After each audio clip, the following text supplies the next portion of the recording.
Update fiancés, 23 female, older sister, 26 female, confessed that she felt rejected by me, 26 male, and I'm the reason her life is a mess. Before I posted the last thread, I was going to just let this whole thing die off and never speak to V about it.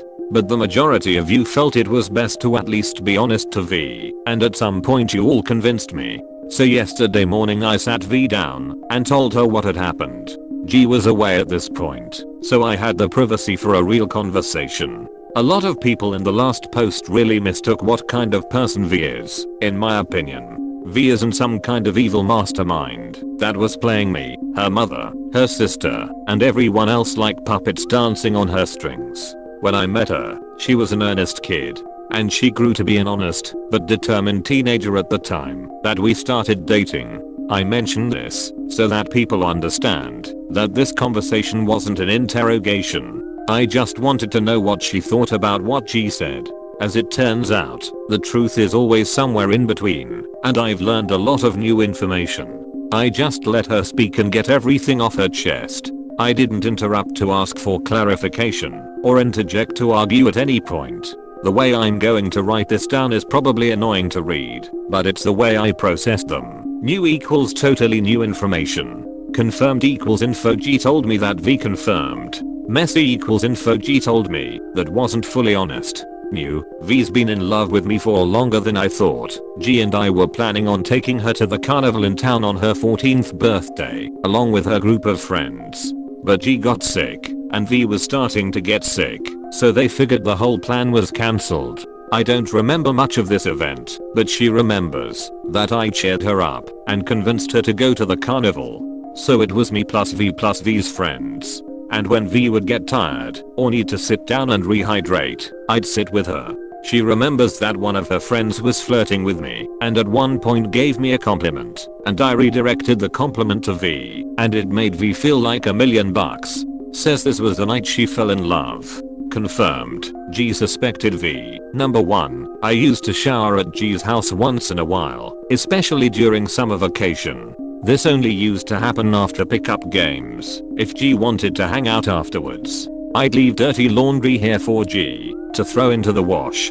Turns out V started helping her later on, and G noticed that V only helped her when my dirty clothes were in the hamper, never on a normal day. Confirmed. G suspected V. Number 2. Senior year of high school I took art history. I didn't give a crap about the class, but V was super interested in hearing from me about it. Turns out G caught V researching my class topics several times so that V could hold conversations with me. Confirmed. G suspected V. Number 3. G knew that V would put on makeup and tidy herself up every time I came to visit G. Even if I'm just picking G up to take G out, V'd come downstairs with makeup on to chat with me for a bit before I left. I didn't mention to V that I didn't notice at all. Messy. G opposed V's feelings, then came around, so V told G earnestly about her feelings for me before she even told her mom. This was 6 months after G's and my relationship ended.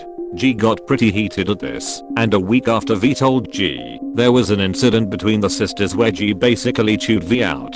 G then told V that I'd never fall for V. This was when V basically called out G and said that G wouldn't ever be happy for me. In this conversation, G explicitly said that if, by some miracle, I said yes to V, then G would be put her tail between her legs and admit she was wrong.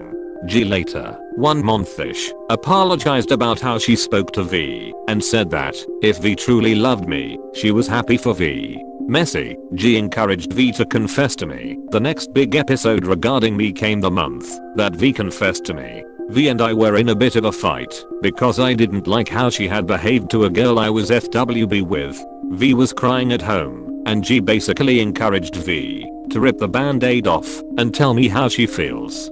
This way, if I rejected V, V can at least move on. V asked G if that's really okay, and G said yes. Messy. G was happy and scared when V was about to confess in a conversation the evening that V was going to tell me her feelings. V and G spoke again over the phone. V remembers that G made a very iffy joke that suggested that G was hurting. V paused the convo and asked G if G really was okay with this. G backpedaled and insisted it was just a joke and said she was excited for her little C's. V remembers the joke comment being something like, "Good luck getting the love of my life." So that's it. The truth is more complicated, I guess. Turns out that V had feelings for me a long time ago.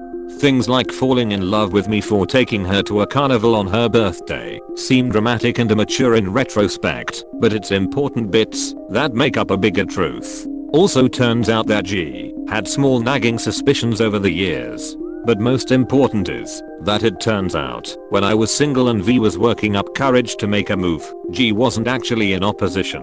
G ended up being a good sister and encouraging V to chase what she wants. What further complicates things is that G used to express some insecurity around her body and how much more beautiful, right curves, V was back during the last 2 years of us dating.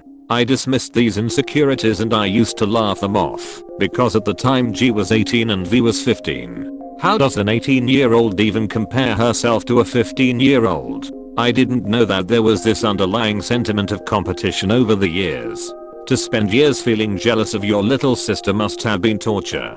This was the least dramatic way I could think to resolve this. Since G, either deceitfully or genuinely, doesn't remember any of her confessions to me, I'm going to let sleeping dogs lie, I think.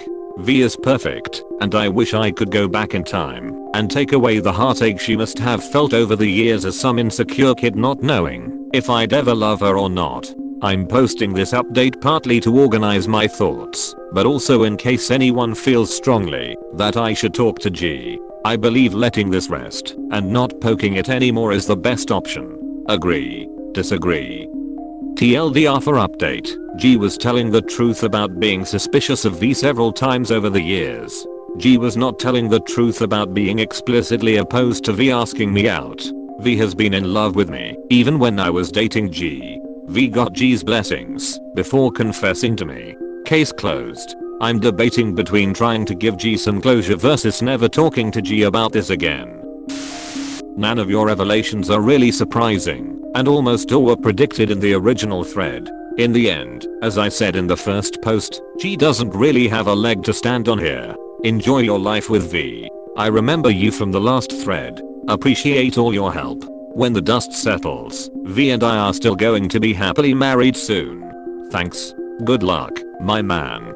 And, unfortunately, watch your back. I suspect G is likely to hold this against you forever. Yeah, I'll keep an eye out for that. But I'm hoping that this was just a case of the truth being in the middle. Damn dude. Honestly, I felt that this was quite the bit more tame than a lot of people were speculating. G isn't a huge liar. V isn't a master manipulator. Ultimately, G had her chance and ruined it for the single life. I can understand her being upset that her little sister is engaged to a guy she's clearly not fully over, but that's not on you or V. Good luck with your relationship. G will get over it one day. Thanks, appreciate the feedback. Has Hollywood ducked me up, or doesn't this entire story kind of have a romantic love story vibe to it? I think that really depends on the perspective. For V and myself, I'm glad that we ended up together. But for G, this probably seems like a 10-year-long nightmare coming to a full and terrible bloom. You know, I just wish you the best. Be happy with your V, get married, and move away. If G becomes a huge problem, you guys have the option to only communicate in holidays. I guess there's no turning back, damage has been done. Now just move forward.